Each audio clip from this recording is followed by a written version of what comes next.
Kərbəla şəhidləri haqqında hədis var. Əli əleyhissalamdan da hədis. Buyurur, bu 72 nəfər elə ki qəbirdən qalxacaqlar, hələ qiyamətin səhəri, yəni qiyamət başlayanda, cəmaat qəbirdən qalxanda Peyğəmbərlə Əli əleyhissalam birinci Kərbəla şəhidlərinin başının üstündə dayanar, qəbirlərinin kənarında. Kərbəla şəhidləri qəbirdən qalxar, ilk olaraq Peyğəmbəri görərlər qarşısında və Əli əleyhissalamı görərlər. Deyirlər, bir-bir Peyğəmbər onları qucaqlayar, bağrına basar, Əli əleyhissalam bağrına basar, ondan sonra onlar məhşərə daxil olarlar. Onların dərəcəsi belədir. Onlar gözünü açıb qiyamətdə məhşur olan kimi, qəbirdən qalxan kimi görərlər, Peyğəmbər gəlib bunları qarşılamağa. Və Əli əleyhissalam da yanında.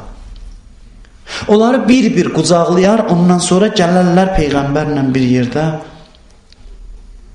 məhşərə. Əli əleyhissalam söz buyurur, onların əməl dəftəri yoxdur. Onların haqq hesabı, sorğu-sualı yoxdur.